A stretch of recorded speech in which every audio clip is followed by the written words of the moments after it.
Hello, नमस्कार, आदाब, सत श्री अकाल। मैं हूं एडवोकेट डॉक्टर अफसर और आप देख रहे हैं free legal aid and awareness channel law 21 online. आज मैं आपके लिए एक महत्वपूर्ण विषय पे वीडियो लाया हूं जिस पर हम चर्चा करेंगे। वो है फर्स्ट इंफॉर्मेशन रिपोर्ट, प्रथम सूचना रिपोर्ट जिसे कहते हैं। तो वीडियो बहुत ही महत्वपूर्ण होने वाला है। तो वीडियो आपको पसंद आए तो लाइक करें, शेयर करें, कमेंट करें और इस चैनल पे हमारे पहली बार पधारे हैं तो उसे सब्सक्राइब भी करें।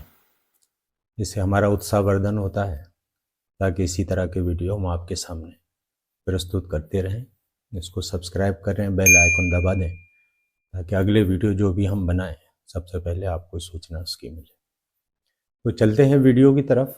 That is the first information report कहते हैं आमतौर से प्रथम सूचना रिपोर्ट।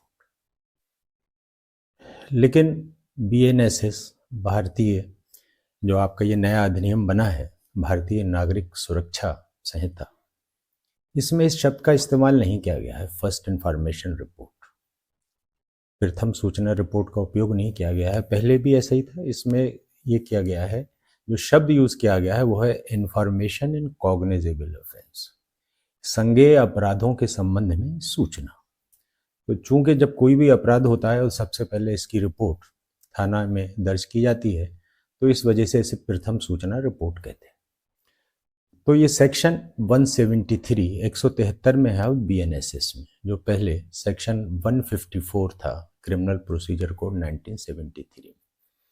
तो ये कहता है कि कोई भी सूचना हो, एवरी इंफॉर्मेशन, किसी संज्ञेय अपराध के कारित होने के संबंध में हो कोई भी इंफॉर्मेशन, प्रथम सूचना, तो वो थाना अध्यक्ष महोदय को दी जाएगी। इंफॉर्मेशन मौखिक भी दी जा सकती है। यदि मौखिक दी जाती है तो थाना अध्यक्ष महोदय या तो स्वयं उसे लिखेंगे या आपने उनके डिक्टेशन पे कोई और व्यक्ति लिख लेगा और उस पे जो शिकायतकर्ता वादी है उस पे वो हस्ताक्षर करेगा। शिकायत लिखित में भी दी जा सकती है, तो लिखित में वो लिखित लेके आएगा और उस पे हस्ताक्षर करेगा। अब इसमें नया प्रावधान थोड़ा सा ये बढ़ा दिया गया है, irrespective of the area where the offence is committed. इस बात की परवाह नहीं की जाएगी कि यह अपराध कहाँ कारित हुआ, जो भी नियरेस्ट निकटतम थाना होगा वह प्रथम सूचना रिपोर्ट दर्ज की जा सकती है। पहले भी ऐसा होता था कि यदि अपराध कहीं हुआ है, यदि कोई ट्रेन में जा रहा है, नहीं पता अपराध कहाँ हुआ, वो ट्रेन से उतरा और उसने जो भी GRP का पुलिस स्टेशन है वहाँ दर्ज करा दी। लेकिन अब ये ऑफिशियली इस सेक्शन में प्रोवाइड कर दिया गया है कि respective of the area where the offence is committed, तो कहीं भी अपराध हुआ हो निकटतम थाने में वह दर्ज हो सकता है। सूचना, प्रथम सूचना रिपोर्ट जितनी जल्दी मिल जाए उतना ही अच्छा होता है। तो इस वजह से ये प्रावधान किया गया, वहां पे ये दर्ज हो जाएगी। उसके बाद इन्वेस्टिगेशन होगा, देखा जाएगा किस थाना क्षेत्र में ये अपराध हुआ है। अगर बराबर का थाना क्षेत्र है वहां उसका इन्वेस्टिगेशन ट्रांसफर कर दिया जाएगा और विवेचक वहां उसकी विवेचना करेंगे। एक नया प्रावधान इस सेक्शन में ये भी किया गया है 173 सबसेक्शन 1 में, कि इलेक्ट्रॉनिक कम्युनिकेशन के जरिए भी अपराध की सूचना, यदि वो संज्ञेय अपराध है, कॉग्निजेबल ऑफेंस है, तो दी जा सकती है। इलेक्ट्रॉनिक मीन्स ईमेल से दी जा सकती है, व्हाट्सएप से दी जा सकती है, या एप्लीकेशन लिख के व्हाट्सएप पे भेजी जा सकती है। और उसके बाद जब वो पहुंच जाएगी तो उसको थाना अध्यक्ष महोदय दर्ज कर लेंगे और उसके बाद नोट कर लेंगे उसको, और 3 दिन के अंदर वादी आके उस पर हस्ताक्षर भी कर देगा। तो इस तरह से भी ये इलेक्ट्रॉनिक मीन्स के जरिए भी हो सकती है, मौखिक भी हो सकती है, लिखित भी हो सकती है। और ये रिपोर्ट जब दर्ज हो जाएगी तो ये किक स्टार्ट होता है क्रिमिनल इन्वेस्टिगेशन सिस्टम का। इसके दर्ज होते ही पुलिस जो है इन्वेस्टिगेशन करना शुरू कर देगी इसके संबंध में। मुकदमा दर्ज होने के बाद एक फ्री ऑफ कॉस्ट कॉपी वादी को दी जाएगी, और यदि उसने जबानी बोला है, लिखा गया है वहां पे थाना अध्यक्ष महोदय ने, तो उसे पढ़ के सुनाया जाएगा और पढ़ के सुना के वादी उस पर हस्ताक्षर कर देगा। इन्वेस्टिगेशन इस पे शुरू हो जाएगा, पुलिस अपना इन्वेस्टिगेशन इस पे चालू कर देगी। अगर संज्ञेय अपराध है, संज्ञेय अपराध वो होता है जिस अपराध में सजा 3 वर्ष से अधिक होती है, तो उसे संज्ञेय अपराध माना जाता है। कॉग्निजेबल ऑफेंस कहते हैं अभियुक्त को पुलिस बिना किसी वारंट के गिरफ्तार कर सकती है। वारंट माननीय मजिस्ट्रेट महोदय देते हैं, जारी करते हैं। लेकिन इस तरह के अपराधों में यदि संज्ञेय अपराध है तो किसी भी वारंट वगैरह की कोई ज़रूरत नहीं होती है। और ये मुकदमा दर्ज होता है, दर्ज होने के बाद एक उस पर क्राइम नंबर पड़ेगा। मान लीजिए 2025 चल रहा है, जो भी नंबर होगा तो ये 1 जनवरी से जो नए वर्ष का होता है तो उसमें पहला नंबर अपराध पड़ता है, फिर 2, 3 इसी तरह से चलते हैं। जिस नंबर पे भी वो घटना होगी उसका एक क्राइम नंबर होगा, एक वर्ष होगा। मान लीजिए जैसे कि क्राइम नंबर 10/2025 ये उसका क्राइम नंबर होगा, धाराएं लिखी होंगी और उसमें ये भी लिखा होगा कि ये जो घटना स्थल है वो थाने से उसकी दूरी क्या है। ये भी एक कलम होता है एफआईआर में, वो भी लिखा जाता है, तो वो भी उस पर लिखा जाएगा कि घटना स्थल जो है थाने से उत्तर दिशा में है, पश्चिम दिशा में है और उसकी थाने से दूरी क्या है, ये भी उसमें लिखा जाता है। तो ज़रूरी होता है कि एफआईआर जितनी जल्दी हो सके उसकी सूचना थाना अध्यक्ष को दी जाए और वो दर्ज हो जाए। इसमें यह भी प्रावधान है इस एफआईआर वाले सेक्शन में, यदि अपराध किसी महिला के विरुद्ध हुआ हो या दुष्कर्म का मामला या छेड़छाड़ का मामला या तेजाब फेंकने का मामला किसी महिला पे है, तो इसकी जो एफआईआर दर्ज होगी वो महिला पुलिस अधिकारी ही दर्ज करेगी, उसकी बात को सुनेगी और वो उससे बात को पूछ के दर्ज करेगी। इसमें प्रावधान ये भी है, प्रोविजो परंतुक में दिया गया है, परंतुक ए में, कि यदि ये अपराध दुष्कर्म का, छेड़छाड़ का, तेजाब फेंकने का, यदि कोई ऐसी महिला है जो हैंडीकैप है, फिजिकली या मेंटली, परमानेंटली या टेम्परेरी हैंडीकैप है, तो ये सूचना जो है, जो एफआईआर दर्ज होगी उसके घर पे दर्ज होगी, वो सूचना देगी और महिला पुलिस अधिकारी उसके घर जाएंगे और या किसी ऐसे स्थान पे जहां वो कन्वीनियंट फील करती हो वहां पे जाके और वो रिकॉर्ड की जाएगी फर्स्ट इंफॉर्मेशन रिपोर्ट, और इस बात की वीडियोग्राफी भी की जाएगी और इन्वेस्टिगेशन शुरू हो जाएगा। यदि अपराध महिला से संबंधित है, दुष्कर्म का या छेड़छाड़ का, तो मजिस्ट्रेट महोदय, जो जुडिशियल मजिस्ट्रेट महोदय हैं, उनके यहाँ उस पीड़ित के बयान भी जितनी जल्दी हो सके उतनी जल्दी दर्ज कराए जाएंगे। यदि अपराध 3 वर्ष से 7 वर्ष के बीच का है तो इन्वेस्टिगेशन ऑफिसर अपने सीनियर अधिकारी से परमिशन लेके उनकी इन्वेस्टिगेशन शुरू करेंगे। यदि अपराध 7 वर्ष से अधिक है तो पुलिस को तो पावर ही है कॉग्निजेबल ऑफेंस में, और उसकी वो विवेचना करेंगे और इस बात की एक रिपोर्ट तैयार करेंगे। कोई ऐसा अपराध हुआ है तो संबंधित जुडिशियल मजिस्ट्रेट जिनका क्षेत्राधिकार है उसको सूचना भी दी जाएगी कि ऐसा ऐसा अपराध हुआ है। जो एफआईआर दर्ज हुई है उसकी एक कॉपी अविलंब भेजी जाएगी माननीय मजिस्ट्रेट महोदय को, उनको सूचनार्थ कि ऐसा ऐसा अपराध दर्ज हुआ है और उसकी एफआईआर दर्ज हुई है। इन्वेस्टिगेशन ऑफिसर अविलंब जाएंगे घटना स्थल पे।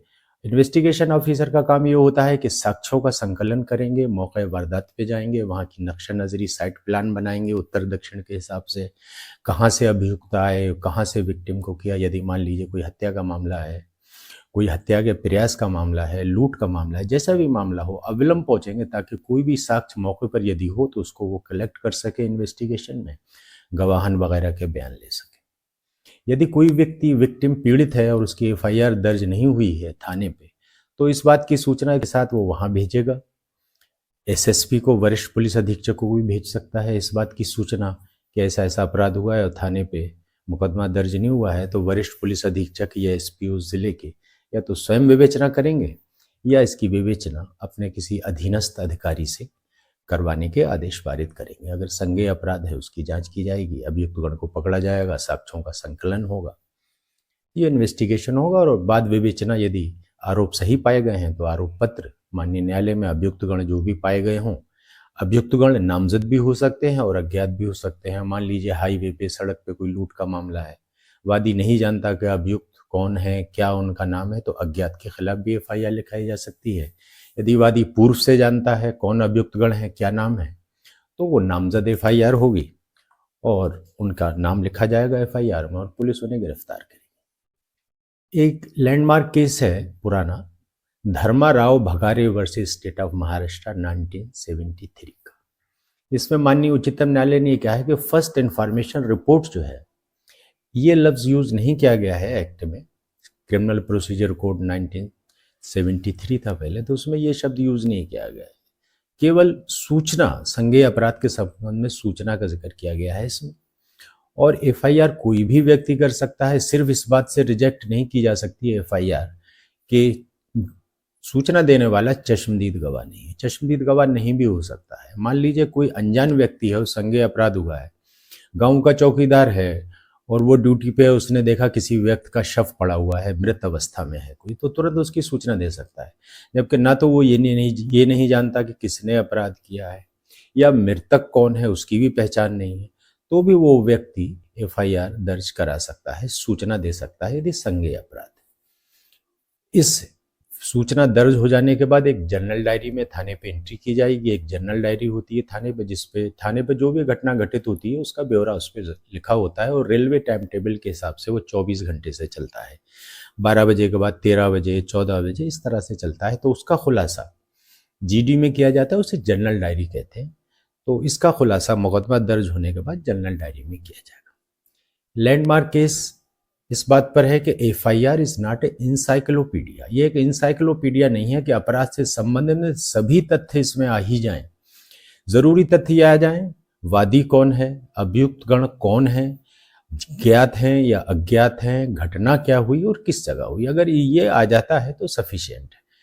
इंसाइक्लोपीडिया का मतलब कि और सारी बातें, क्यों घटना कारित हुई, कैसे कारित हुई, किसके हाथ में क्या हथियार था, ये तो इन्वेस्टिगेशन का विषय है। जब वादी के बयान दर्ज किएंगे, इन्वेस्टिगेशन ऑफिसर दर्ज करेंगे, तब इसके बारे में वादी बता सकता है। बेसिक इंफॉर्मेशन आ जाए तो इंफॉर्मेशन सफिशिएंट है और वो दर्ज कर ली जाएगी। इस पे लैंडमार्क केस है, एफआईआर इज नॉट इंसाइक्लोपीडिया पे superintendent of police CBI versus Tapan Kumar Singh 2003 का केस है, और एक 2020 का केस भी है, Amish Devgan versus Union of India. इन दोनों मुकदमों में माननीय उच्चतम न्यायालय ने यही कहा है कि एफआईआर इंसाइक्लोपीडिया नहीं है। बार बार सुप्रीम कोर्ट ने इस बात को रिपीट किया है, लेकिन मैं यहाँ पे 2 केस रेफर कर रहा हूँ। अभियुक्त अज्ञात भी हो सकते हैं और ज्ञात भी हो सकते हैं, तो सुप्रीम कोर्ट में इस पे भी निर्णय है। Rohtash versus state of Rajasthan और रणजीत सिंह स्टेट ऑफ मध्य प्रदेश, ये 2010 का केस है। इसमें यह क्या है, ऑब्जेक्ट क्या है कि एफआईआर प्रॉम्प्ट होनी चाहिए, as early as possible or at the earliest possible opportunity, ये दर्ज हो जानी चाहिए। वो इस वजह से है कि जो सूचना जितनी जल्दी मिलेगी, पुलिस उतनी जल्दी ही सक्रिय होगी, मौके पे पहुंचेगी, गवाहन के बयान ले लेगी। यदि घटना स्थल पर कोई भी साक्ष्य है तो उसको अपने कब्जे में लेगी, साक्ष्य का सही संकलन हो जाएगा। तो एज अर्ली एज पॉसिबल ये दर्ज हो जानी चाहिए। इस पे लैंडमार्क केस है थुलिया काली वर्सेस स्टेट ऑफ तमिलनाडु 1972 का, एज अर्ली एज पॉसिबल। यदि एफआईआर दर्ज कराने में वादी द्वारा कोई विलंब कारित किया जाता है, डिले हो जाती है, तो उस डिले का सस्पिशन जो है वादीगण अभियोजन पे ही जाता है कि एफआईआर डिले क्यों हो गई, उसका कारण भी बताना पड़ता है। अभियुक्त इसकी बात की प्ली हमेशा माननीय न्यायालय में लेते हैं कि एफआईआर विलंब से दर्ज कराई गई है, सोची समझी साजिश से कराई गई है, गलत अभियुक्त गण के नाम ले दिए गए हैं, हमने कोई घटना कारित नहीं की है। तो इसके लिए ज़रूरी होता है कि एज अर्ली एज पॉसिबल ये दर्ज हो जाए। लेकिन यदि विलंब से दर्ज होती है तो उसके कारण बताने पड़ेंगे। हो सकता है कि मजरूब इतना इंजर्ड इतना ज़्यादा हो कि पहले तो सबसे पहले उसे मेडिकल एड मिलनी चाहिए उसके इलाज के लिए। हो सकता है ये परिस्थिति हो, तो माननीय न्यायालय इस पर गौर फरमाएंगे कि विलंब यदि है तो उसका कारण क्या है। इस पे थुलिया काली के अलावा एक Deepak Kumar Shrivas versus state of Chhattisgarh का भी केस है। इस बात में ये कहा गया है कि यदि डिले है तो उसमें क्या मामला है, क्यों डिले है, कोई मालाफाइड इंटेंशन तो नहीं है विलंब से अगर एफआईआर दर्ज हुई है, क्या तथ्य परिस्थितियां हैं केस की। एक लेटेस्ट केस 2023 पे है, विलंब पे ही, हरि प्रसाद उर्फ किशन साहू स्टेट ऑफ छत्तीसगढ़।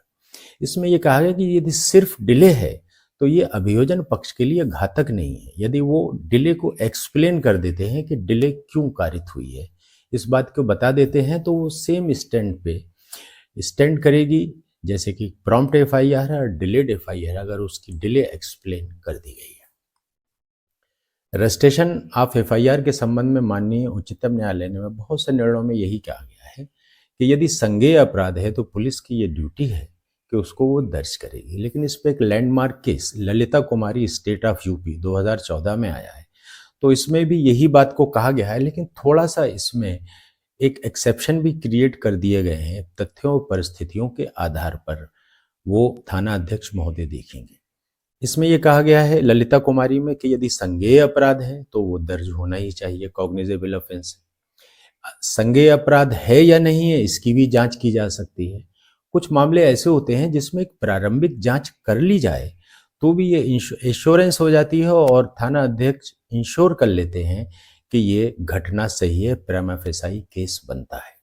इस तरह के कुछ मामले हैं जो माननीय उच्चतम न्यायालय ने बताए हैं और ये कहा कि यही सारे मामले नहीं, इसके अलावा भी और मामले हो सकते हैं जिसमें प्रारंभिक जांच की जा सकती है। जैसे कि फैमिली डिस्प्यूट होते हैं, मैट्रिमोनियल मैटर्स होते हैं, कमर्शियल ऑफेंसेस के मैटर होते हैं, जो इकोनॉमिक ऑफेंसेस विंग में या धोखाधड़ी के मामले होते हैं। डॉक्टरों द्वारा मेडिकल नेग्लिजेंस के मामले होते हैं जिन पर डॉक्टर्स पे आरोप लगाया जाता है। भ्रष्टाचार के संबंधित मामले भी हो सकते हैं, या ऐसे मामले होते हैं कि जिसमें एफआईआर बहुत देरी से दर्ज कराने के लिए वादी ने अपना प्रार्थना पत्र दिया है। तो इस तरह के मामलों में ललिता कुमारी के केस में ये कहा गया है कि यदि इसमें प्रारंभिक जांच कर ली जाए तो अच्छा रहेगा। प्रारंभिक जांच करने के बाद विवेचक महोदय इस निष्कर्ष पे पहुंचेंगे अपराध हुआ है नहीं हुआ है। एकदम से इसको अपराध दर्ज करना कोई ज़रूरी नहीं है। इस तरह के टेक्निकल मामले, गंभीर मामले, क्या मामला है उसको समझने के लिए एक प्रारंभिक जांच भी की जा सकती है। तो ऐसा ज़रूरी नहीं है कि संज्ञेय अपराध कोई हो तो फौरन ही एफआईआर दर्ज कर ली जाए, पहले इसकी प्रारंभिक जांच भी कर ली जाए।